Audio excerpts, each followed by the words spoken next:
Hey guys, tonight we are going to do something a little different. You're going to time travel slowly, gently into the heart of ancient Mesopotamia.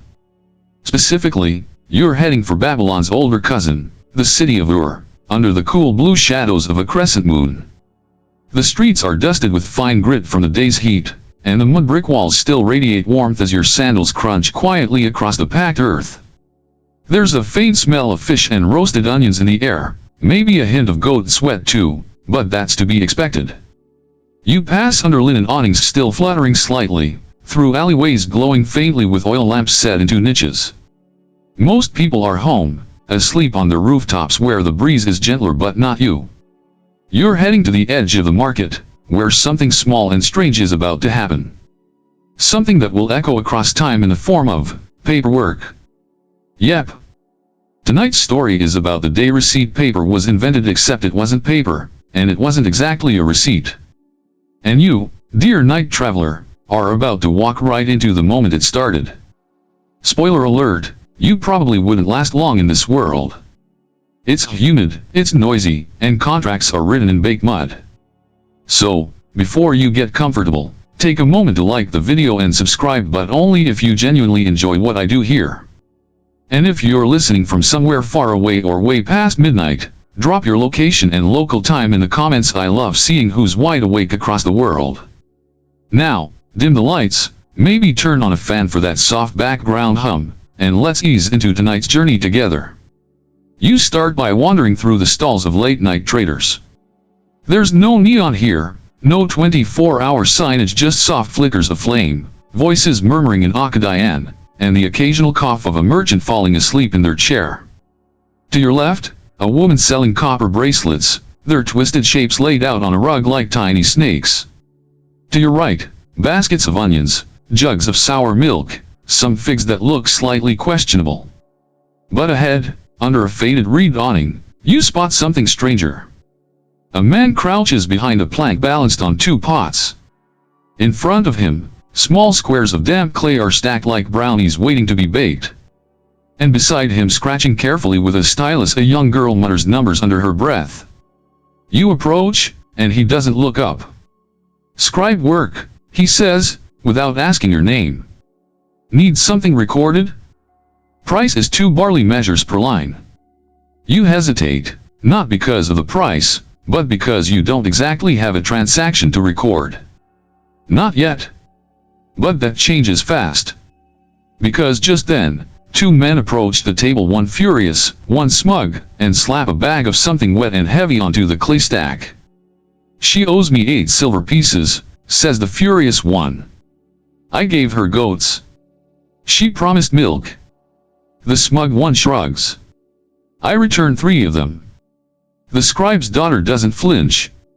She starts scratching symbols immediately, goat pictograms, numerals made from wedges, a tiny cuneiform sign that means delivered but not reciprocated. You're witnessing an ancient transaction dispute, and more importantly, it's recording. This is a receipt. Chunky, crumbly, slightly damp, but official. Historians still argue whether the first receipts were truly legal documents or more like reminders. But in this marketplace, they function like both. Once that clay is baked in a small pottery oven behind the stand, it's unchangeable. That's the magic. And the headache. The woman walks up then, eyes blazing, and points at the tablet in progress. "You better write, he gave me skinny goats." The scribe sighs. "Ma'am, skinny isn't quantifiable. Go get a weight estimate."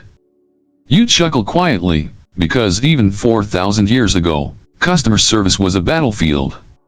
And this isn't just about goats. This moment is about systems, record keeping, fairness, and proof. The first receipt wasn't born from greed, it was born from memory loss. When trading goods became too complex to trust oral promises, the Babylonians turned to mud.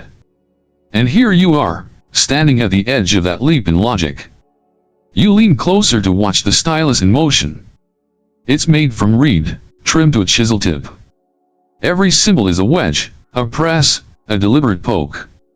There's no margin for doodles. This is language boiled down to its bones.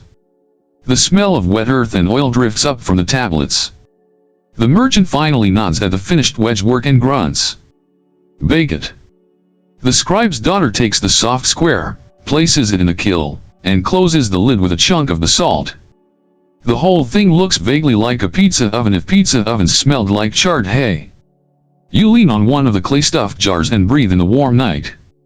It's not exactly thrilling, but there's something deeply satisfying about this slow ritual of accountability. And just when you're about to move on, the merchant sighs and mumbles, "Wish we could erase these things." The scribe snorts. "That's why we don't write them in ink." You laugh under your breath, not just because it's funny but because it's true. Ink fades. Paper burns. But these baked tablets will outlive empires. And so will your curiosity. You wander away from the scribe's stall as the kiln hisses softly behind you, the damp clay tablet beginning its transformation into something solid and permanent. You're still thinking about that exchange, how that handful of wet earth just became a contract. A piece of paper you can fold. A receipt that could outlast the people who argued over it. You head toward a quieter alley, where shadows stretch long and silent. The moon glints off a canal nearby, the water sluggish and thick with silt. Somewhere in the distance, a dog barks twice, then gives up. You pause to catch the sound of clay scraping clay, a sign that someone else is still writing. Following the sound, you come upon a man with a deeply furrowed brow hunched over a low table. His beard is neatly curled at the ends, and beside him are 3 pots, one filled with clay lumps, one with still uses of varying sharpness, and one with pebbles that seem suspiciously decorative. "Another scribe?" you ask, tilting your head. He waves you closer. "Freelance.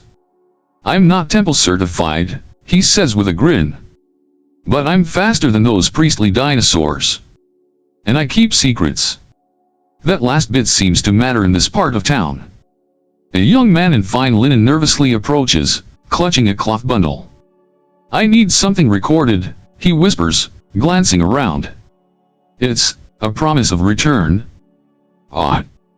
This is not a market squabble. This is a love note disguised as a ledger entry." You pretend to be examining the pot of pebbles, but you're really listening. The scribe leans in. "Name of the woman?" "Eneli. Daughter of Munizu. From the fish stalls." "Amount?" "4 silver rings.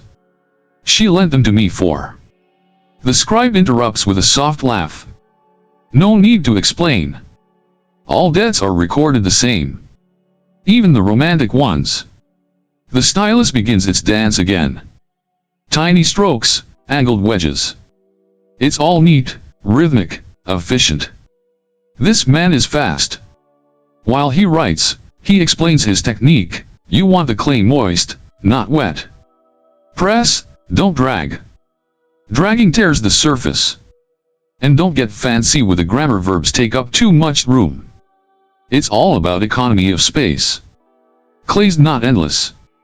Every tablet costs time, material, and firewood to bake. The faster the message, the less it warps during firing. You can't afford elegance in urgent contracts. Which is why this freelance scribe often abbreviates names or uses symbols only he understands. This shortcutting has led to modern headaches. Historians still argue whether these informal scripts should count as literature or graffiti. Some even wonder how many were never meant to be read by anyone but the writer, kind of like the sticky notes of history. The young man bows, hands over a silver bead, and tucks the drying clay into a pouch. "I'll bake it at home," he mumbles, as if embarrassed to admit he doesn't own a kiln. You follow him out, amused at how a romantic gesture in this world involves ceramics. Around the next corner, a woman squats beside a storage pit. She's drying tablets in the open-air sun, baking them instead of firing. Riskier, yes. But cheaper. Some of the tablets have warped, curled at the edges like cookies left too long in the oven. A few have cracked. She catches you staring and shrugs. Still readable. Mostly. That's the thing, these aren't sacred scrolls. They are receipts, debts, promissory notes. There are thousands of them buried all over ancient Mesopotamia, most of them deeply, gloriously boring. You pick one up carefully. It's small, just the size of your palm. The text is tilted. The numbers are oddly spaced. She tells you it's a list of sheep counted at a village gate. 3 names are written. None of them are famous. But they mattered enough for someone to press them into clay. You glance at a stack beside her. Some are stamped with seals, rollings of cylindrical stones carved with names and images. Others are smooth, awaiting marks. She smirks. You want one. You don't hesitate. She slaps a lump of clay into your hand. Go on. Make your own history. You sit cross-legged and try to copy the wedge shapes. It's harder than it looks. Your hand cramps. You accidentally carve a goat's leg where a barley mark should be. Somewhere, a future archaeologist will find this and think, what ritual was this? The woman snorts. You're not the worst I've seen. You hand the mess back, grinning. It's not good, but it's honest. As you dust off your hands, she adds, you want to see where the pros go. You nod. She gestures toward the temple district, where the real scribes, the ones with training, status, and better clay, keep offices. That's where they draft laws, store long-term records, and get paid in full goats, not fragments. But there's a catch. They charge per symbol, she whispers, and they take their time. This isn't just a writing system. It's an economy. An industry. A whole world built on the backs of people who knew how to make thoughts permanent with a wedge. And tonight, you're walking deeper into it. You follow the woman's vague gesture toward the temple district, where the streets begin to curve more intentionally, where homes give way to courtyards, and everything smells faintly of incense and drying papyrus, even though, ironically, there's no papyrus here. Not really. Babylonian scribes were team clay all the way. Paper? That's an Egyptian thing. As you approach the temple wall's massive, sun-baked bricks, each etched faintly with names you can't read, you hear murmuring. Not the sound of prayer. Not tonight. This is the steady, low bickering of a crowd. You edge closer and peek through a gate. And there they are. A row of elders, 2 merchants, a very tired goat tied to a post, and one extremely irritated temple scribe, his stylus tapping against his thigh like a ticking clock. In the middle of this drama, a clay tablet, fresh, damp, rectangular, and completely blank.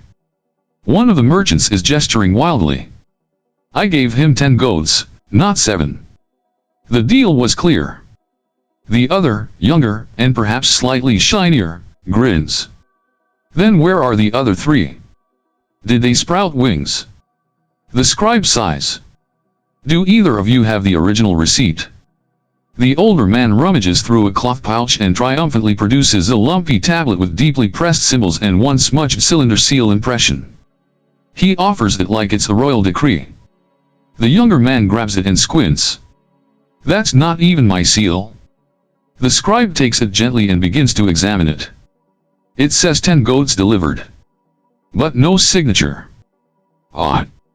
This, dear night traveler, is the moment where everything hinges not on the goats, not on the words, but on the seal.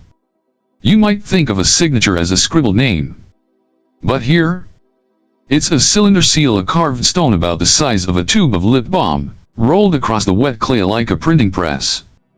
It leaves a unique pattern, gods, animals, names, geometric borders. It says, I was here. I approve this. And it's tamper-proof, sort of. You've seen seals already tonight, but now you understand their power. Without that seal, the whole receipt is just a story. The scribe runs a hand down his face. Do you swear by the river god in Balulu that this is your transaction? I do. And do you accept the penalty if it is not? I do. There's a pause. The scribe leans over, writes a few neat lines on the blank tablet, and then holds it out. Press your seal. The man obediently rolls a cylinder across the bottom. A small image of a lion chasing a deer appears, framed by stars. The scribe nods. I'll bake this one. The old one's void. The new receipt is slid into a basket. The old one is not destroyed, surprisingly. It's just tossed aside. It clinks softly against others in a pile of retired clay. You look closer and realize something strange. Some of the voided tablets look chipped. Broken. Deliberately. The woman beside you whispers, they crack them when someone breaks a deal. It's symbolic. And efficient. It makes sense. Why bother crafting a new punishment system when you can just snap the contract? You imagine ancient collectors one day gluing receipts back together like jigsaw puzzles just to figure out who owed who a chicken. This isn't just law. It's performance. The whole process, the witnesses, the seal, the cracking clay is drama and record-keeping rolled into one. Historians still argue whether some of these public contract disputes were meant more for maintaining community trust than for actual justice. Performative law, they call it. It's both beautiful and exhausting. You're ushered away before the next argument can begin, and you follow the clink of clay into a quieter alcove, where shelves line the walls, mud brick slots stuffed with tablets, some hundreds of years old. An older woman with a crooked spine tends the space. Archives, she says softly, running her fingers across the edge of a shelf. This is where the truth sleeps. You raise an eyebrow. Does anyone ever take tablets out? Rarely. Only for war or weddings. You spot a curious tablet near the corner. It's smaller than the rest, and the markings are uneven. What's this one? She chuckles. That's a note about missing figs. From 4 kings ago. Of course it is. She picks it up and hands it to you. It's lighter than you expected, sun-baked, not kill-fired. Probably never meant to last. And yet, here it is. Still intact. Still legible. A fig delivery that someone forgot, remembered, recorded, and possibly still didn't fulfill. You carefully hand it back. Funny, you say, that so many of these things are just records of someone not doing what they said they would. The woman grins. Welcome to bureaucracy? You step out of the alcove and find the night air cooler now, brushing against your cheeks with a whisper of dust. Somewhere in the darkness, a flute begins to play. It's out of tune, hesitant. Someone learning. Maybe failing. But still playing. You lean against a temple wall and take a deep breath. You've watched an ancient IOU come to life. You've learned that clay can lie, but it rarely forgets. And you've seen that even 4,000 years ago, people were forgetting goats, denying promises, and blaming someone else for the missing figs. And someone, somewhere, always had to write it down. You're not quite sure how long you've been in the temple district, but time feels syrupy here. You've started measuring it by the scent of oil lamps burning down and the change in the sounds. Market shouts have faded into murmurs, footsteps have slowed, and the clay workers' kills have settled into a low, rhythmic crackle. You follow the scribe you met earlier, the one who sighed through goat counting disputes as he returns to a quieter courtyard behind the main temple walls. Here, scribes work under canopies by flickering torchlight. Long tables hold rows of soft, rectangular clay tablets, each damp and lined up like pastries ready for baking. And among them, something odd glints in the firelight. A small, carved cylinder seal. Want to try? The scribe asks, holding it out to you. You blink. Me. You've seen them used. Now press 1. He hands you a smooth tablet, freshly molded, blank, cool to the touch. Then, he carefully places the cylinder in your palm. It's heavier than it looks, made of a speckled green stone and etched with fine, delicate lines.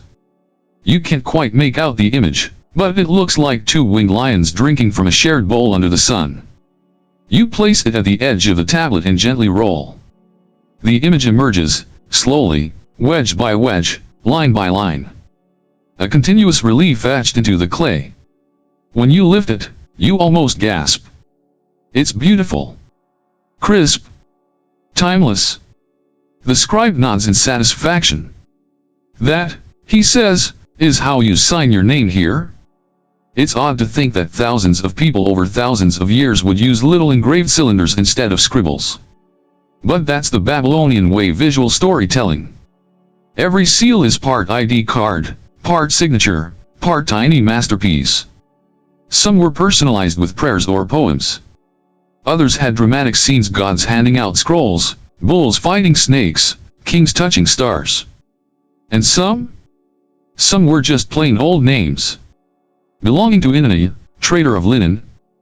That kind of thing. Historians still argue over whether some cylinder seals had magical purposes, too.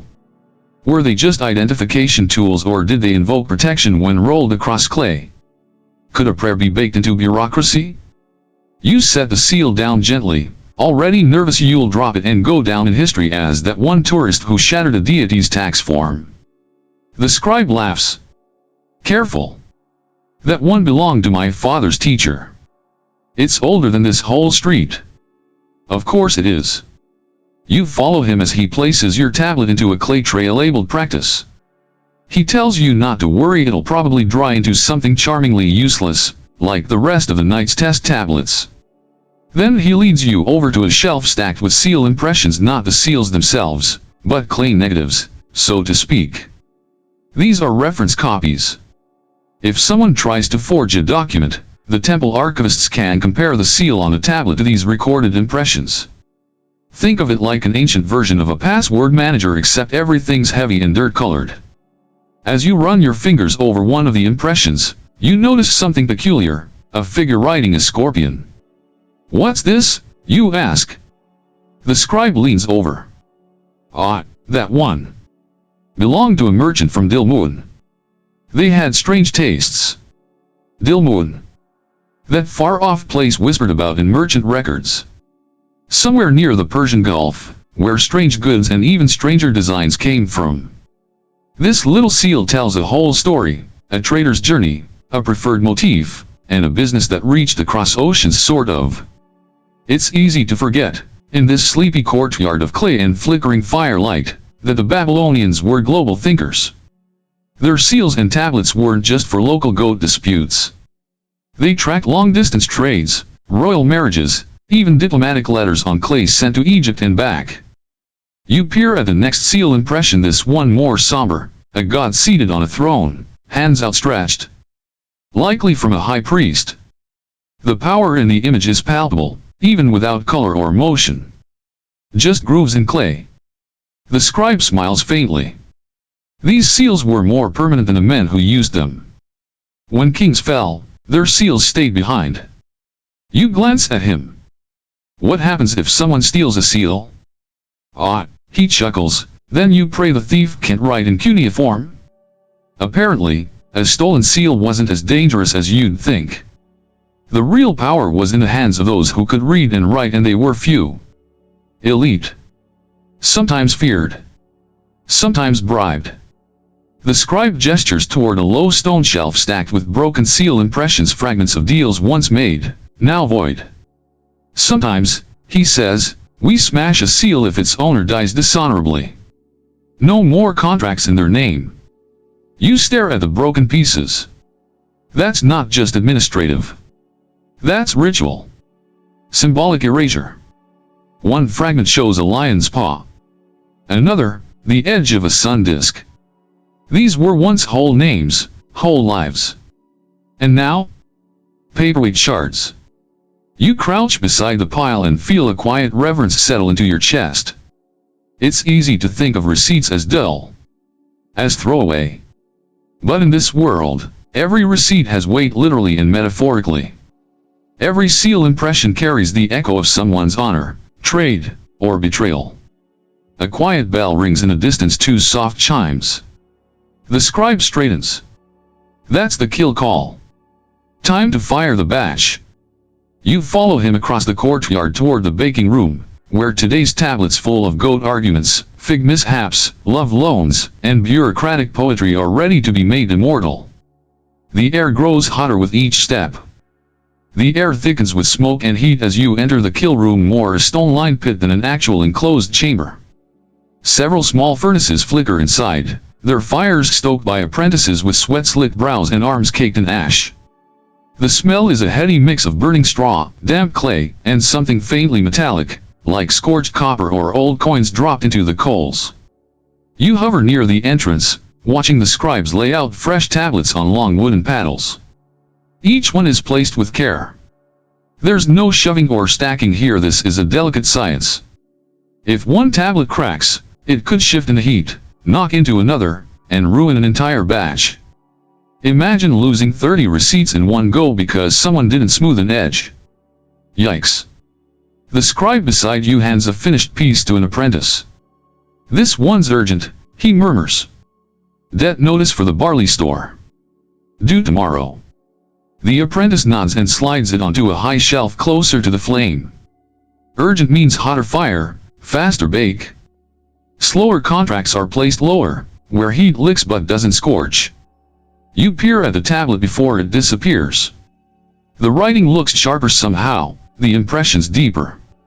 It's strange, but there's an elegance in the uniformity, every wedge pressed just right, no smears, no crushed corners.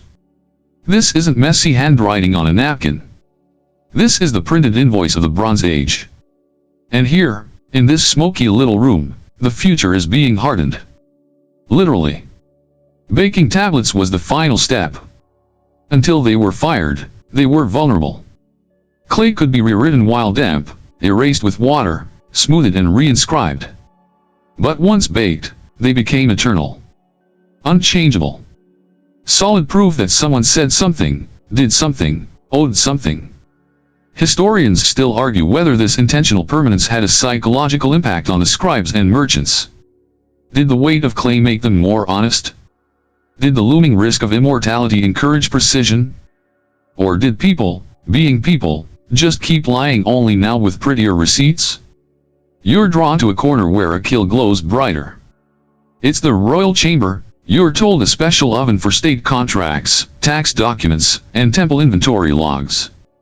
The tablets here are larger, more intricately stamped, and often double-checked by a team of scribes before being fired. The kiln master, a wiry woman with hands like cracked leather, inspects each tablet before it enters the flame. She runs her thumb over one, frowns, and tosses it aside. "Too wet," she mutters. It lands in a bucket of rejects, a slurry of failure and overconfidence. You glance inside. There are some surprisingly detailed tablets in there. One even has a little pictogram of a donkey wearing what looks like a tiny hat. "What was that one?" you ask. The kiln master smirks. "Customs document. Trader tried to claim he was shipping sacred animals." You snort. "And the hat?" "Bribery," she says dryly. You shake your head. Even back then, someone was filing creative paperwork to dodge taxes. Some things truly never change. The kiln glows deeper red now, casting a warm hue across the room. Shadows flicker, and the walls shimmer.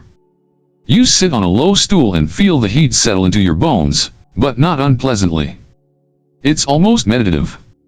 The sound of fire, the occasional hiss of moisture escaping clay, the soft murmur of scribes discussing who forgot to include a seal, it all creates a quiet rhythm. You realize you could fall asleep here, surrounded by history hardening in real time. And maybe you do. Because when you blink again, a new batch is already cooling. Tablets are stacked carefully on woven trays, steaming softly in the cool night air. Apprentices fan them to speed the process, and one scribe quietly reads a finished piece aloud, checking for cracks. You wander over and listen. 8 measures of barley, delivered to house of Ninsar, due 3 moons hence. The words are plain, almost dry. But the weight they carry? Immense. This is someone's livelihood. A contract. A promise. You watch as the reader flips it over and inspects the seal. Lion chariot, check. All good. And into the archive it goes. You glance back at the kiln, still flickering. More tablets go in. More memories harden. And you wonder how many arguments have ended because someone said, check the tablet. You step outside for a breath of cooler air, and find yourself in a narrow courtyard scattered with pots and reed baskets. Two older men are sitting on overturned jars, sipping something that smells suspiciously like fermented fig. They beckon you over. First time watching a bake, one asks. You nod. He smiles. It's the quiet part of our noisy world. The other grins. It's also when we tell stories. And they do. About a merchant who once baked a love poem into a debt notice. About a priest who accidentally sealed a receipt to the wrong tablet and was blamed for a lost shipment of copper. About a boy who carved a cat doodle onto an official tax tablet and somehow got away with it. You lean back against the wall, feeling the warmth of the kill even from here, and laugh softly. Because that last one? That sounds exactly like something you do. You leave the kill courtyard just as the night wind begins to pick up, stirring the city's dust into gentle eddies.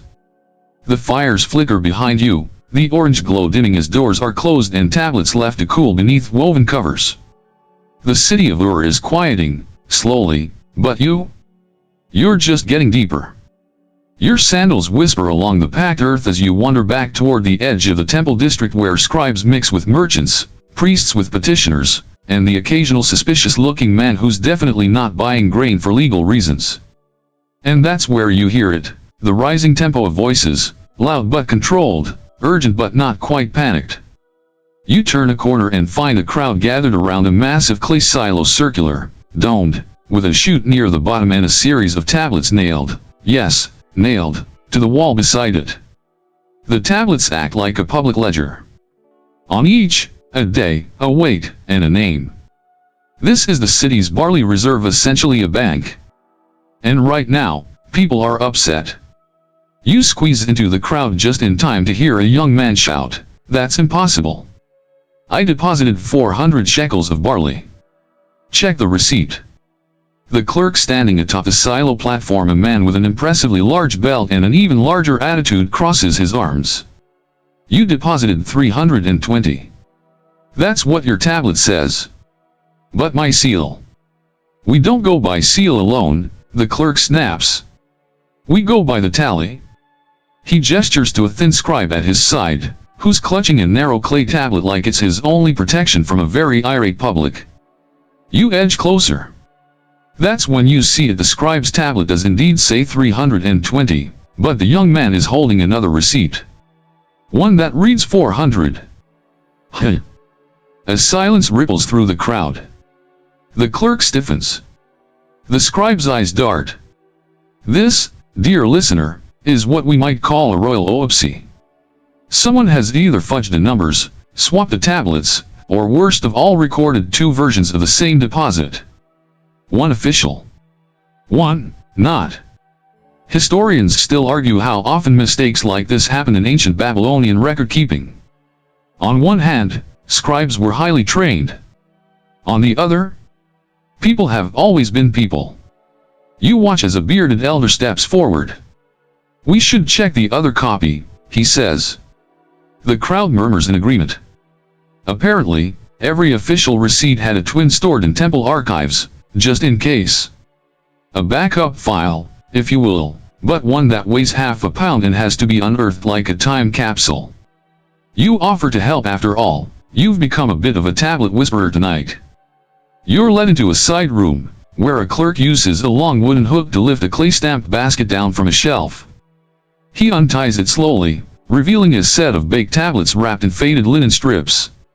Each tablet is marked with identical seals: Lion Chariot, Star Above River, Wheat God. You find the one you're looking for. It reads 400. Oops again. You carry it outside, where the crowd hushes. Even the goats stop chewing. The clerk stares at the duplicate, then at his scribe, who now looks like he'd rather crawl into the silo and disappear. The scribe stammers. "I wrote it from memory that day." The tablet was damp.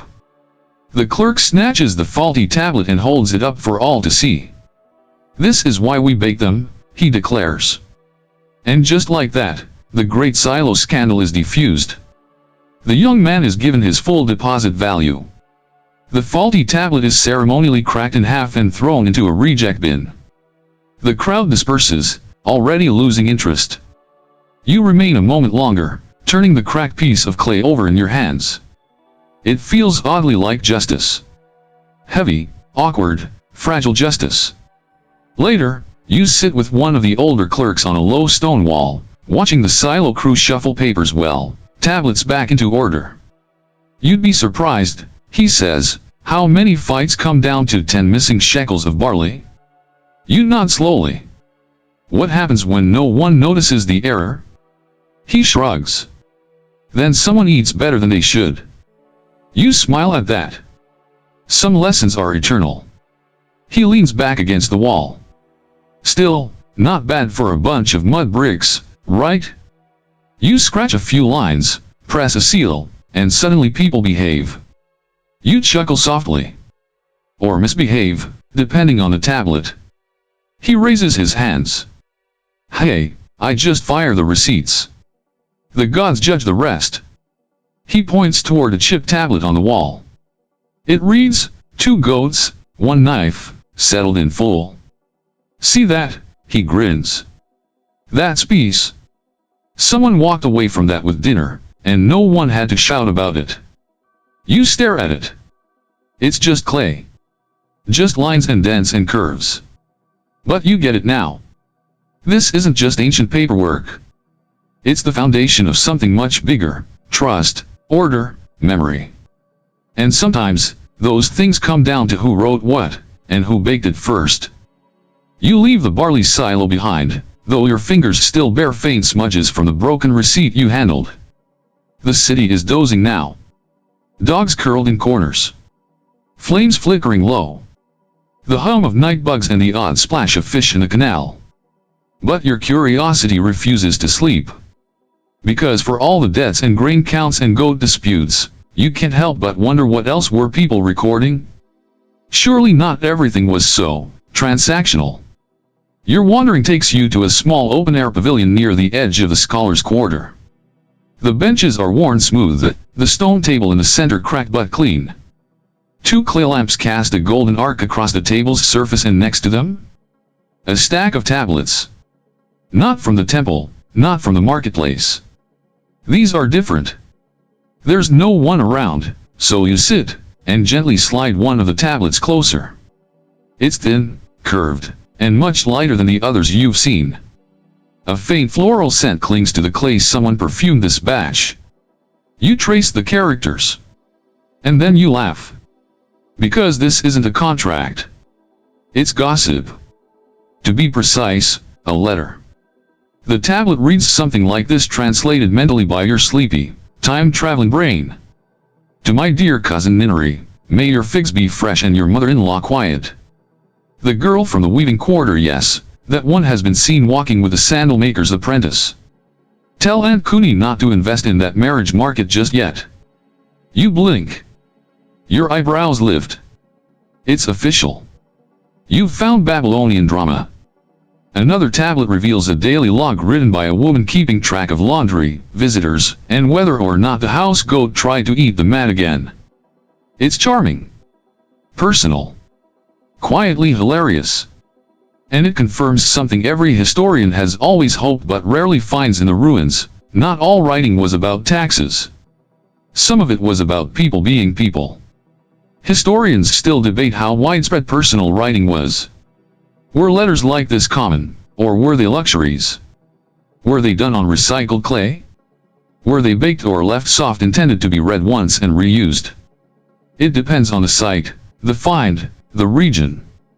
But here, in this stack, it feels deeply human. You pick up another, one pressed with a stylus far less tidy than the others. It reads like a recipe. Take 2 measures of barley flour. Mix with milk and 1 pinch salt. Bake until firm. If the priest arrives, sprinkle with crushed dates. You grin. Temple treats, perhaps? Then, something even more surprising: another small tablet, but this one shaped oddly. Oval, almost egg-like, with a neat slit through the center. You hold it up to the lamp. This, says a voice behind you, is a delivery tag. You jump slightly, turn to find a middle-aged woman with sharp eyes and soot-smudged hands. A scribe, clearly. She walks forward and lifts the tag from your fingers. It would have been tied with string through the hole, she explains, then looped onto a basket or jar. That slit is for threading. You nod slowly. Like ancient shipping labels. Exactly, she says with a smile. The sender's name. Contents. Sometimes destination. She shows you another flat, triangular, with a seal on one side and just 3 symbols on the other. Wine, South Gate, House of Haru, she translates. 1 batch. This tag likely broke off the jug it was meant to track. You blink. Wait, so that means someone just lost their Amazon package 4,000 years ago. She laughs. Pretty much. Except instead of a refund, they got yelled at by a priest. You help her stack the tablets back into their shallow basket, and she doesn't seem to mind your intrusion. In fact, she invites you into her small workroom tucked just behind the pavilion, a cozy nook lit with a single hanging lamp and lined with rough wooden shelves. This is the overflow, she explains. Personal records, lost tags, half-finished poems. Not much value, officially. But I like them. You spot another letter, this one addressed to someone named Ilisamu, and filled with complaints about sandals, heat, and a neighbor's noisy rooster. It's oddly soothing. You settle into a stool as she pours a thin cup of something warm, spiced milk, maybe? You sip, careful not to spill on your borrowed tunic. She reads one of the tablets aloud, slowly, softly, her voice like river water in moonlight. I woke to wine through the lattice. Your hand was not there. I knew you were at market, but still I missed you. Bring fish. Not too salty. It's not poetry exactly, but it's close. You sit in comfortable silence, surrounded by tablets that were never meant for kings or tax ledgers. These were whispers passed across rooms. Little paperless post-its. The glue of domestic life. And for a moment, you forget the weight of the law codes, the barley disputes, the burned tax slips. Because these are soft things. Sentiments in clay. Ordinary, forgettable, irreplaceable moments. You wonder who'll find your moments one day. And if they'll laugh at your grocery lists. The soft clinking of clay against wood becomes a lullaby as you help the scribe place her cherished overflow tablets back into their baskets. Outside, the city sighs under its stars. Even the wind has grown tired. You thank her for the warm milk and the quiet hospitality, and then you slip back into the street, wandering now without direction, lulled by the rhythm of damp sandals and sleepy thoughts. You find yourself in a low, dusty courtyard walled with stone and roofed only by the night sky. It's quieter here than anywhere you've been. No torches burn. No goats grumble. Just rows and rows of shallow trenches filled with more tablets. A young boy, no older than 10, sits cross-legged at the far edge, carefully brushing sand from a clay slab with the seriousness of a high priest. He looks up and gives you a nod. Archivist spit, he says, as if that explains everything. And in a way it does. You glance around. Dozens of tablets lie nestled in these sandy beds, arranged not by subject or date, but by color, weight, and shape. Some are broken. Some look melted, perhaps half-baked or sun-warped. Others have clearly been buried for a long time, faint writing, worn corners. This one's from the reign of Rimsin, the boy says, holding up a reddish square. It talks about a new canal that nobody liked. You raise an eyebrow. Nobody. He grins. They scratched it in the side margin. Called it the Crooked Ditch. You sit beside him, curious. And all these? They just stay here. He shrugs. Some are too damaged to read. Some are extras. Duplicates. Or things that didn't matter anymore. That last bit gives you pause. Didn't matter anymore? To whom? You pick up a fragment, half a tablet, cracked diagonally. The writing ends abruptly mid-sentence, If the moon is red, then the harvest may what? Fail? Flourish? Explode? The rest is gone. The boy shrugs. We find a lot of predictions like that. Weather, omens, dreams. People love writing down what they think will happen. Almost none of it comes true. He shows you another, this one barely legible, worn to a whisper. To whomever finds this, the pots in my house are cursed. Don't touch the one with a frog on it. You snort. That's the first curse tablet I've ever seen that's also kind of polite.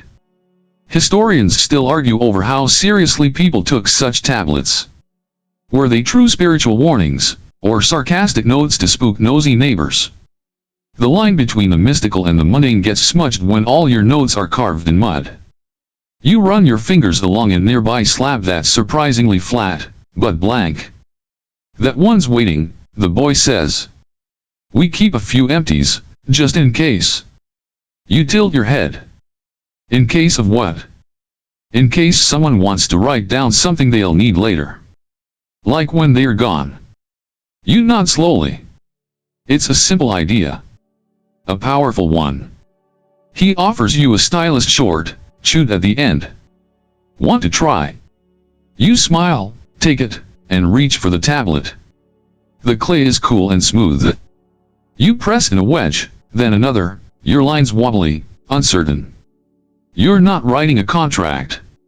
Or a recipe. Or a thread about frog pots. You write, I was here. And I remembered you. The boy leans over your shoulder, squints at your work, and says, not bad for a beginner. You both laugh softly. From behind the courtyard wall, a low hoot of an owl echoes. Somewhere distant, someone drops a pot. Life rolls on loud in its own sleepy way. You glance around at the half-buried tablets, this little sandpit of forgotten thoughts. Most people imagine archives as shelves and scrolls, but here? It's a garden. A garden of memory. And maybe that's fitting. Because in a world where writing is baked into being literally hardened into survival, the things that didn't get fired? They get a second life in the sand.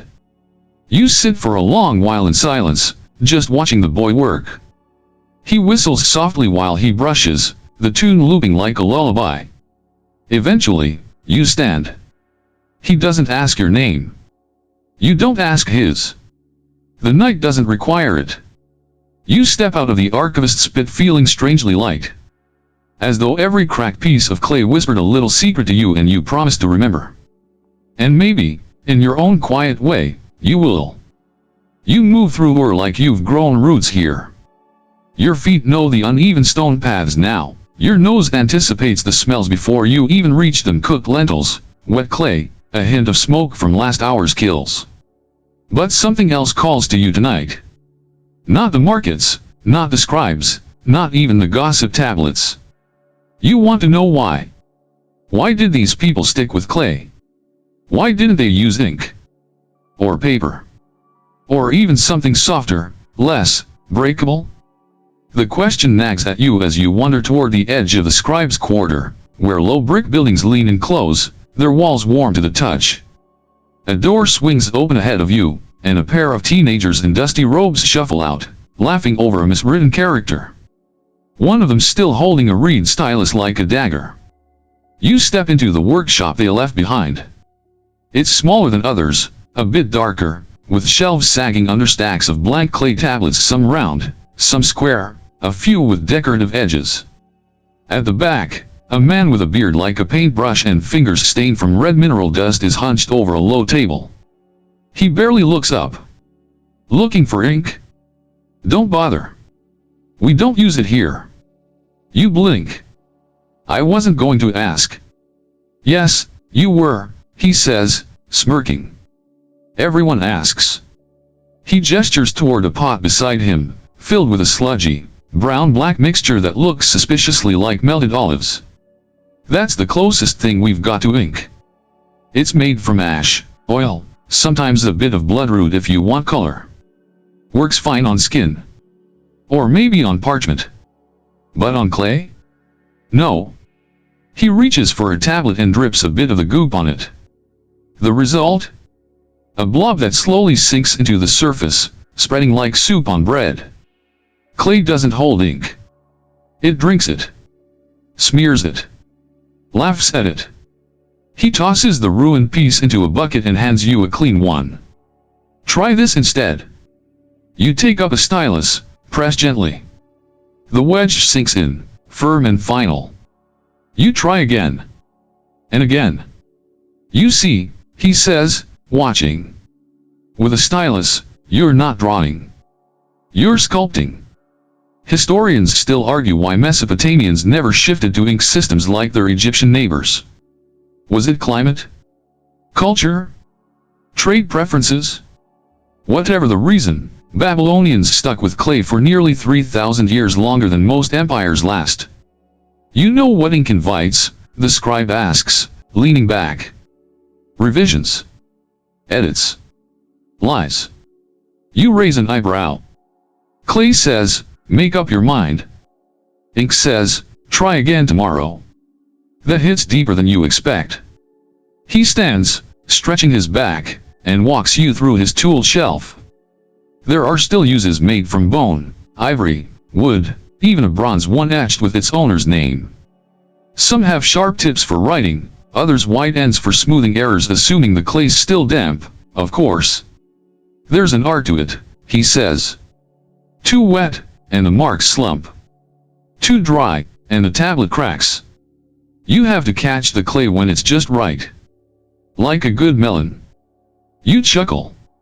Or a good story. He grins. Exactly. He shows you a rare piece half finished. Symbols on one half, blank on the other. Sometimes people start a letter, then change their minds, he says. They don't erase. They flip it over and start again. The back of the tablet is pristine. Clean as a promise. No drafts in cuneiform, he adds. You either meant it, or you didn't.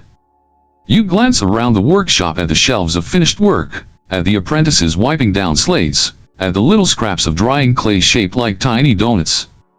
Do you ever want to use ink? You ask. He thinks for a moment, then shrugs. Sometimes, sure. It'd be lighter. Easier to carry. But it wouldn't last. Paper fades. Leather rots. Clay? Clay stays. He holds up a small, palm-sized piece. The writing is tight, neat, clean. This receipt's from my grandfather's father, he says. His name. His debt. His seal. I never met him, but I know his hand. You nod slowly, taking that in. Ink can float away on the wind. But this has weight. Literal weight. And it dawns on you that maybe permanence wasn't a side effect of clay, it was the point. You thank the scribe and step back outside, blinking against the dusty breeze. The stars feel brighter now, somehow more fixed. Like they, too, are pressed into a firmament that won't forget them. You pass by a wall where children have drawn pictograms in drying clay. Nothing official. Just doodles, fish, suns, birds. A cat with 5 legs. One even scrawled a wedge that looks suspiciously like a sandwich. You smile. Ink might be prettier. But clay remembers. You leave the inkless workshop with clay still clinging to your fingertips and the thought of sculpted words echoing in your head. It's late now or early, depending on how you see things, and the streets of Ur are quiet again, the sky smeared with the faintest silver as morning tiptoes closer. But you're not finished yet. There's one more place calling you, a grander building at the edge of the palace grounds, framed by pillars and guarded by 2 half-asleep men with bronze daggers and extremely low standards for visitor screening. You shuffle past them with a nod, and they barely grunt. Inside, the air is cooler. The floor beneath your feet is stone, and the walls are painted with faded scenes: kings hunting lions, priests raising offerings, accountants holding what you now recognize as scrolls of tablets. You've arrived at the administrative heart of the city, the palace record hall. And in the center of it all, red-faced and pacing in a way that screams tax season meltdown, is a man wearing a robe far too clean for this hour. He's clutching a small, broken tablet. I told them to store it with the others, he barks, pacing. This was the only copy of the Northern Grain Tax. His assistant, a younger man with tired eyes and what looks like a stylus poking out of his hair, winces. We still have the receipt from the collection. No receipt, the man yells.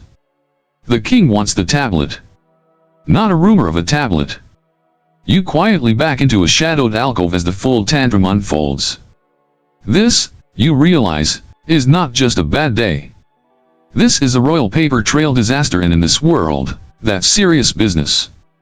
When a king demands proof that grain was delivered to a province, he doesn't want hearsay. He wants names, weights, seals. He wants baked, unquestionable truth. And tonight, that truth has apparently been misplaced. Historians still argue whether palace archives were as neatly organized as some tablets suggest. Some scholars believe the chaos you're witnessing is typical: tablets misfiled, seals broken, labels rubbed off by too much heat or too little care. You watch the scribe try, with all the grace of a man on the verge of resignation, to glue two cracked pieces together with sticky pitch.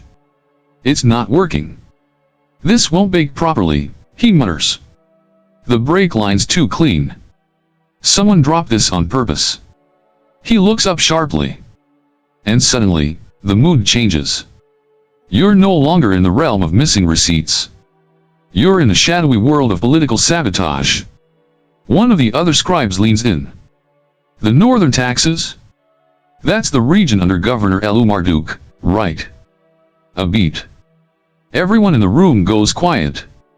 You, being the friendly neighborhood time-traveling eavesdropper, put it together quickly: someone doesn't want those taxes documented. Or more likely, they were never collected, and this little clay rectangle was the only thing standing between a smooth lie and a royal audit. The head scribe sighs, suddenly older. I'll draft a note to the treasury, he says. Say we're awaiting the duplicate copy? And if the duplicate doesn't exist, someone mutters. He doesn't answer. You inch closer, curious. Doesn't every official tablet have a twin? One of the apprentices shrugs. In theory. But sometimes scribes forget to make it. Especially if their patron says so. You nod slowly.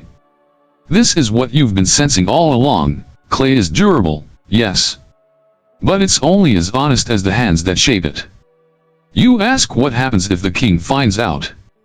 The apprentice glances toward the painted wall of lions. Then someone finds themselves posted to the canal dredging team. Yikes. You leave the room before things get darker, and find yourself in a quieter chamber nearby, a kind of clay purgatory, where old records go to sleep. No politics here. Just shelves lined with tablets from decades past, maybe even centuries. You reach out and pick up one at random. It's simple. No seals. No drama. 3 baskets of dried fish. 1 broken jar. Return to sender. Peaceful. Uncomplicated. A world away from the firestorm of missing tax tablets. You sink into a bench and imagine a scribe from 200 years ago, scratching those words into wet clay, completely unaware that someday, you'd be here. Holding it. Reading it. Smiling at the banality of it all. Because sometimes, history isn't about kings or wars or scandals. Sometimes, it's about a shipment of fish that didn't arrive in one piece and someone who cared enough to say so. The fish receipt rests warm in your hand from your touch, a bit gritty at the edges, the writing still clear despite centuries, maybe even millennia of rest. You carefully place it back where it came from, tucked among its sleepy neighbors, and step out of the record hall with a soft sigh. The sky is paler now, bruising into early dawn. But you're not quite ready to leave this world of wedges and whispers. Something tugs at you still. Not the clerks or the kings, but the people in between. The ones who knew how to write, and more importantly, knew how to profit from it. You remember the temple scribe's joke earlier: I keep secrets. And now, that line echoes with new weight. Because while some scribes were humble accountants or archivists, others, made themselves indispensable through more creative services. So you follow a different kind of whisper, one not written in clay, but spoken in corners toward the scribe's quarter that deals in quiet. You find yourself in a small, windowless room tucked behind a bakery. The air smells like flour and ash. Inside, a man is hunched over a tablet, writing with the speed of someone used to being paid by the line. He looks up as you enter, not surprised. "You need a receipt forged?" he asks dryly. You blink. "No. Just curious." He chuckles. "Then you're in the right place. Curiosity keeps me in business." The table before him is cluttered with still uses, seals, fragments of half-formed tablets, and what looks like a practice tray where he perfects certain glyphs, particularly names. "People come to me when the temple scribes say no," he explains, shaping a smooth tablet with deft fingers. "Need a copy of a lost tablet? A change to a date? A seal accidentally pressed before the deal was finished?" He shrugs. "I'm your man." He speaks as though this is completely normal. And in a way it is. For every society built on rules, there's always someone fluent in bending them. Historians still argue how widespread this shadow scribing was. Some claim it was rare, driven underground by temple scrutiny. Others believe it was openly tolerated, even respected in certain circles because everyone, eventually, needed a little wiggle room. You glance at the tablet he's currently inscribing. "What's that one?" "Backdated rent receipt," he says, casually. "Landlord's trying to prove the tenant already paid so he can avoid temple tax on the income. I get 2 fish and a sandal out of it." You can't help but laugh. That's what justice costs these days. He raises a brow. Justice costs a lot more. But plausible deniability? That's cheap. You sit across from him, watching his stylus move with hypnotic grace. Every wedge, every stroke, is so clean, so practiced. It's a quiet sort of power. He shows you a box of seals, some original, some forgeries. People lose theirs. Or their cousin dies, and they want access to something. Sometimes, they are just trying to hide from a mistake. You run your thumb over one of the clay impressions. "Do you ever get caught?" He shrugs. "Caught by whom?" "Most scribes know me. Some even hire me." That doesn't surprise you at this point. He pulls out a particularly beautiful seal, a twin-headed bull beneath a crescent moon. "This one," he says, almost reverently, "was commissioned by a woman pretending to be her late husband. Ran a trading route for 3 years before they figured it out." You blink. "Was she punished?" He grins. "They hired her." You chuckle, shaking your head. It's not quite justice. Not quite fraud. It's something grayer. Softer. More human. The scribe leans back, hands you a fresh piece of clay. "You want to try forging something?" You hesitate. "Isn't that illegal?" He smirks. "So is skipping the barley tax. But here we are." You press the stylus into the clay, slowly writing, "This never happened." He nods. "That's the first honest forgery I've seen in weeks." You sit in silence for a moment, thinking about all the ways this world used writing, not just for memory, but for manipulation. Not just for truth, but for tools. A contract here, a fake name there, a small tweak to a trade record, and suddenly, fortunes shift. Clay carries more than facts. It carries intent. The scribe picks up your tablet, flips it over, and stamps it with a seal. A goat sniffing a flower. You raise an eyebrow. He shrugs. "I figured you'd appreciate the irony." You thank him, slipping the forged not forged tablet into a pouch, and step back into the gray light of dawn. Out here, everything feels quieter. Honest. But you know better now. Not every tablet in the archive is truthful. Not every seal is real. But each one tells a story, not just of events, but of people, their fears, ambitions, laziness, creativity. Even lies, when fired in clay, become permanent. And sometimes, that's what makes them valuable. Dawn is finally here.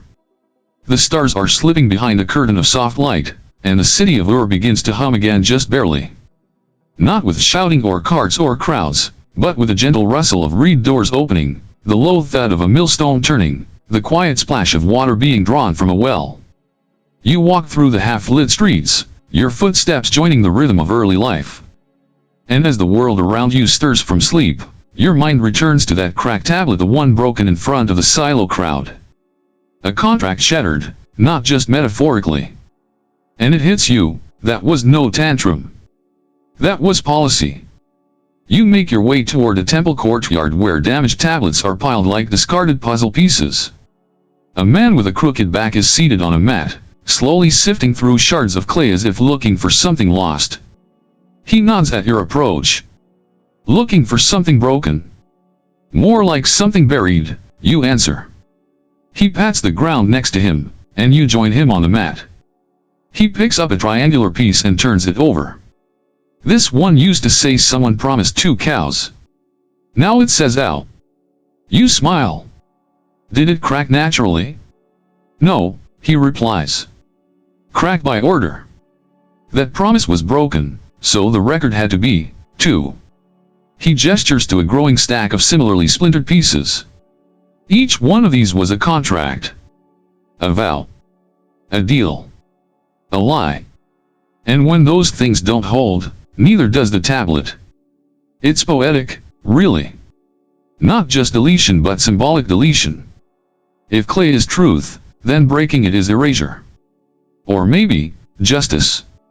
Historians still debate whether these broken tablets served as a warning to others or were simply practical one less thing to store. Some point to the careful way they were shattered, not smashed, but fractured at a specific line. A deliberate severing. Like slicing a rope. You pick up one with half a seal still visible, a lion's paw, the rest gone. The writing ends mid-sentence, by the feast of Ninsen, he shall deliver, and then, silence. You ask the man if these broken records are ever used again. Sometimes, he says. We grind them into dust. Mix them with new clay. But most scribes don't like that. Too risky. Old lies might show up in new contracts. You look at the pile with fresh eyes. There's history in these fragments. Not just facts, but failures. Not just names, but consequences. He hands you another piece. This one's a favorite. You read the line aloud, he did not return a donkey. You can't help it, you laugh. Short and sweet. The man nods. Apparently, the donkey was his sister's. She was not pleased. You imagine the scene. A family feud over livestock. A temple scribe forced to document the fallout. And then, eventually, the dramatic snap of clay when the donkey was either returned, or perhaps not. You run your thumb over the broken edge. Still sharp. Still fresh. So what happens to people who break their contracts, you ask? The man shrugs. Depends. Sometimes they repay double. Sometimes they lose a goat. Sometimes, just their reputation. And the tablet? Always the same. Snap it. Start over. He sets it gently on a pile of others and picks up the next. It's a beautiful metaphor, really fragile justice. Breakable trust. History that can be undone with a well-placed crack. And yet, even broken, these tablets say something. They remind anyone who looks, someone didn't follow through. He tells you a quiet story while he works about a woman who promised to deliver grain for a wedding feast. When she didn't, the groom's family broke the contract in front of the wedding guests and threw the shards into the street. That act? That was the wedding gift. A performance of blame. It sounds dramatic, but it makes sense. In a world of clay, where every word is immortal, the only way to take something back is to break it. You pick up a fresh shard and hold it to the light. There, at the edge, is the tail end of a signature seal, someone's entire identity rolled across wet clay, now severed in half like a page torn from a book. You wonder what that person would think if they knew their promise lived on only in fragments. Maybe they'd laugh. Maybe they'd lie. Maybe they'd try to rewrite history. But clay doesn't care. It records what's pressed into it, not what you wish it had said. You set the shard down carefully and stand. The man nods without looking up. He's already onto the next piece, brushing it clean with a bundle of straw. You walk away slowly, the crunch of broken clay beneath your sandals a soft reminder, in this world, truth can be shattered. But the pieces always remain. The sun has fully breached the horizon now, flooding the city of Ur with that golden, toasted glow that turns mud brick into something warm and beautiful. You blink against it as you pass through narrow alleys waking to life, bakers yelling, goats stretching, merchants grumbling about where they left their sandal. But your next stop is tucked away, half forgotten, half hidden, a crumbling corner of a once grand ziggurat now used for record storage. It's not where kings rule or scribes boast. It's where the quieter stories live. You dug beneath the low lintel and into the cool, shadowed interior of what was likely once a temple storeroom. Rows of shelves, most made of uneven stone, hold clay tablets stacked sideways like bricks, each carefully labeled. You inhale deeply and catch a strange smell, chalky dust, yes, but also something older, incense and time, maybe. A temple worker in a simple tunic nods at you, then gestures toward the back. Inventory logs, he says. For the gods. You raise an eyebrow. The gods keep inventory. He chuckles. They have a lot of stuff. Someone's got to keep track. And suddenly, you're in a world both sacred and surprisingly logistical. You pass shelf after shelf of tablets, each detailing items offered, stored, or missing. You pick one up.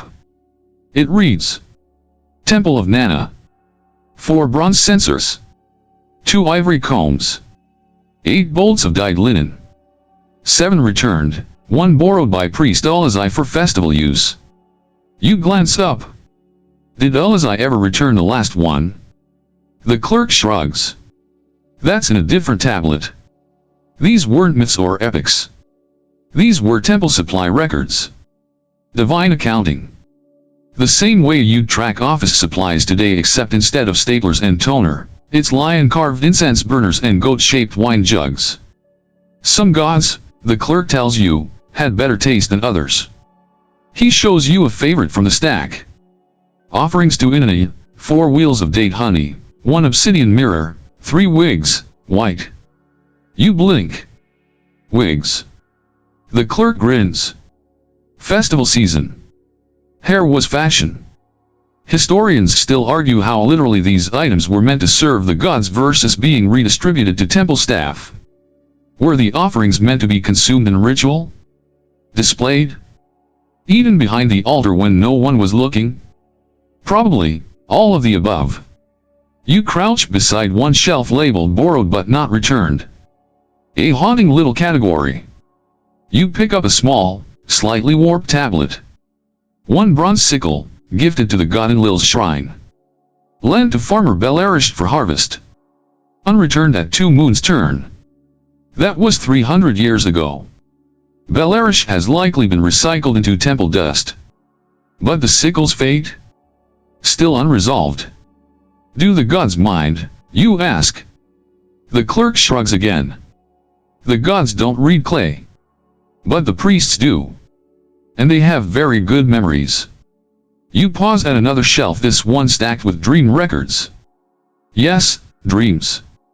Apparently, people would pay scribes to write down their visions in the night and deposit them at the temple. Sometimes as offerings. Sometimes as questions. You read one slowly. In the night, I saw a black bird with a lion's voice. It flew in a circle above my house, then vanished. I woke with dry mouth. You tilt your head. What does that mean? Depends on who you ask, the clerk says. Some say it means fortune. Some say flood. Some say indigestion. Interpretation was part science, part poetry. And temples, being temples, offered both sometimes for a small fee. You hold another dream tablet shorter, neater. I dreamt of wheat walking upright, dressed as a man. You laugh. Sounds like someone worked too late in a silo. The clerk grins. We get a lot of those. These tablets, these inventories, these dreams, these mundane divine errands offer a quieter view of the sacred. Not thunderbolts and wars, but checklists, rations, reminders. You find one particularly touching. One sandal strap repaired, dedicated to Ninkei and thanks for barley harvest. A single sandal strap. Someone cared enough to record that. To thank a goddess not with jewels or blood, but with fixed footwear. It's humbling. And also, deeply human. Because in this world, everything is worthy of record. Not just the grand or the glorious, but the little things too. You run your hand along a shelf labeled to be rechecked. It's a pile of tablets with faded seals, missing symbols, smudged lines. Clerical mysteries. A kind of divine paperwork limbo.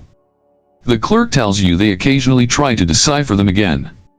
Not because the gods demand it, but because they are curious. And that's the heart of it, isn't it?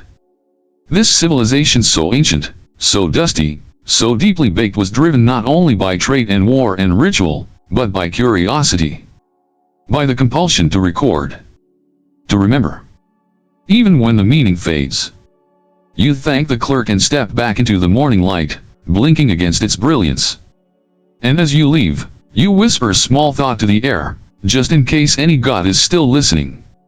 Thank you for keeping track of the wigs. You're beginning to understand now this world of baked records and sculpted memory isn't built solely on honesty. Or duty. Or even reverence.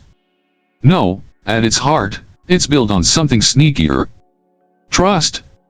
Not in people, never just people, but in a system. In the process of writing things down and making them solid. You press it in clay, you bake it, and it becomes real. Permanent. Unarguable. Until, of course, someone figures out how to cheat it. And that's exactly what you're about to stumble into. It happens just outside the artisan's quarter, where an older man with stained fingers is being loudly berated by a much younger merchant in fancier robes. You sold me counterfeit clay, the young man roars. This seal is a fraud. The older man shrugs. It says what you wanted it to say, doesn't it? Not if it won't hold up in court. You hover nearby, pretending to examine a basket of dull-colored beads. But your ears are working overtime. The argument centers on a forged tablet. Specifically, a receipt apparently for a rather expensive batch of incense shipped downriver to a priestess with very strict tastes. The issue? The seal at the bottom. It looks fine. Crisp. Convincing. But it's too new. Too shallow. Made, perhaps, not with a proper cylinder seal, but pressed from a hand-carved stamp. A fake. The older artisan, clearly a clay specialist, defends himself. I make clay. Not truth. You stifle a laugh. The merchant storms off, tablet clutched like it's a crime scene. You approach. The artisan notices you watching. You ever see a fake seal before? He asks. You shake your head. He gestures for you to sit beside him. Then he reaches into a chest and pulls out 3 clay tablets. Tell me which one's real. You examine each. All 3 are well shaped. Seals neatly pressed. Writing elegant. One shows a lion and sunburst, another a double fish, and the last, a slightly wonky scorpion. You point to the scorpion. That one. He chuckles. Nope. That one's real. A merchant from Susa who couldn't draw to save his life. You raise an eyebrow. So the better they look, the more likely they are fake. He nods. Most forgers are too careful. Their lines are too clean. The pressure too even. Real seals are made by people in a hurry. People in the rain. People who had 3 cups of beer with breakfast, You lean in. So how common are fake receipts? He shrugs. Common enough that some priests carry reference tablets just to double-check seals. Common enough that we have a word for it, Jeperu, false clay. You repeat the word. Jeperu. It has a certain sleepy charm. Like something you'd mumble in the middle of a dream. Historians still argue how widespread tablet forgery was, and whether it seriously undermined the integrity of Babylonian record-keeping. Some scholars say it was rare and risky. Others suggest entire networks of shady scribes and clay artisans once made fortunes from quiet forgeries. You ask the artisan if he's ever forged a seal. He smiles. No. But I've made a few for people who did. That's the line, it seems. Plausible deniability.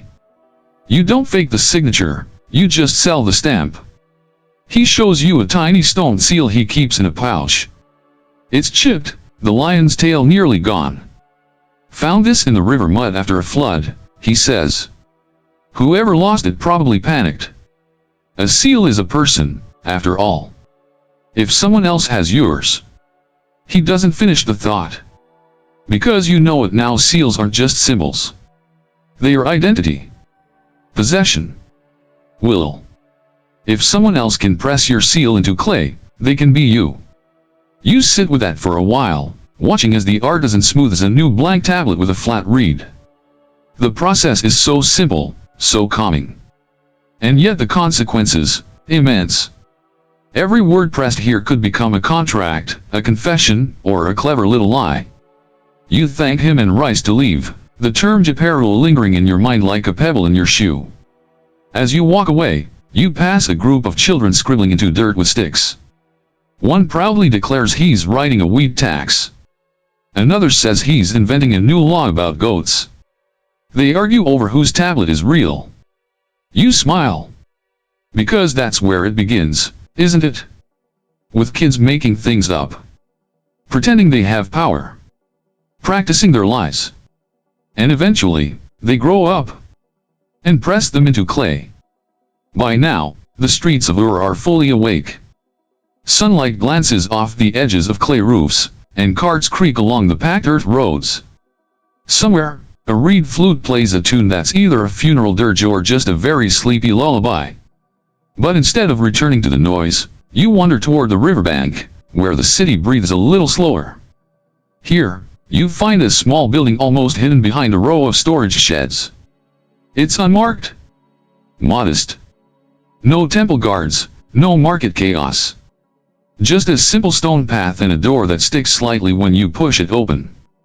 Inside, it's cool and shadowy. Low shelves line the walls, filled not with fresh tablets, but with old ones, some so worn their edges have been smoothed down like river stones. There's a gentle, dusty stillness to the place. You could call it an archive, but it feels more like a mausoleum for thoughts. An older woman with white-touched hair sits cross-legged near the back. She's not writing. Just reading. Her fingers trail over wedge marks as if she's reading Braille. She looks up and nods without surprise. You've come for the last part, she says simply. You sit beside her without needing to ask what that means. She picks up a tablet small, curved like a smile, and hands it to you. This one, she says, was written by a man with no name. You tilt it to the light.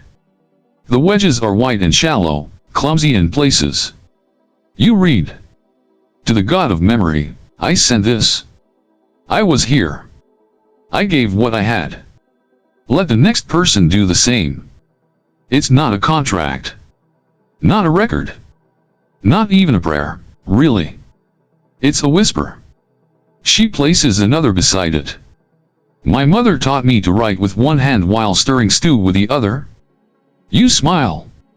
It's not important. And that's why it matters.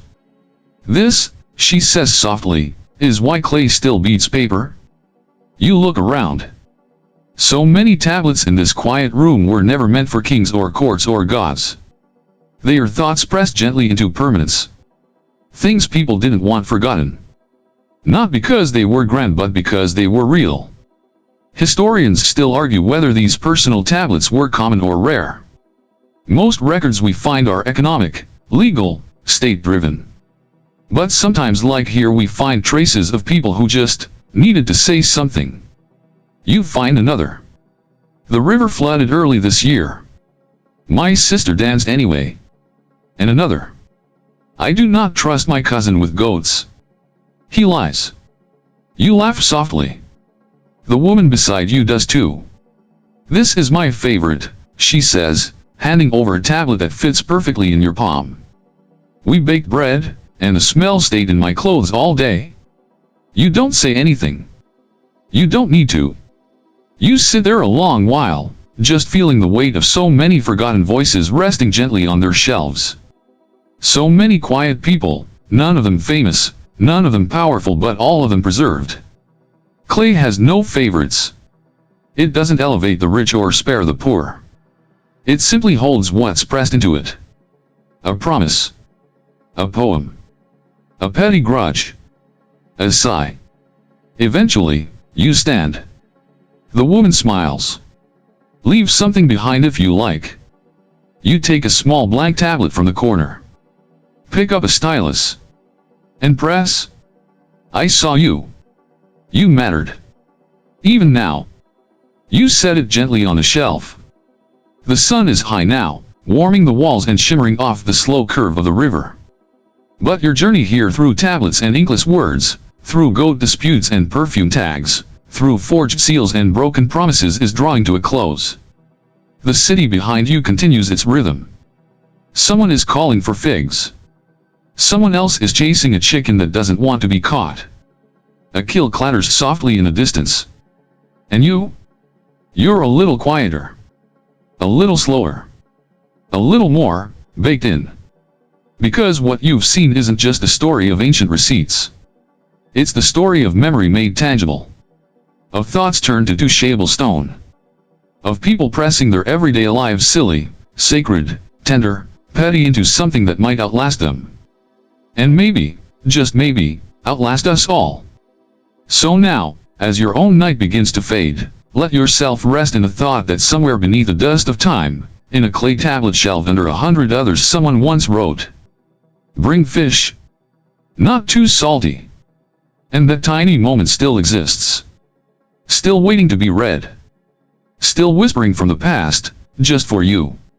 Now, let that thought soften everything. Let it slow your breathing, release the tension behind your eyes, and stretch your limbs into the quiet. No more scribes. No more still uses. Just sleep. Deep, ancient sleep. Pressed into dreams like wet clay.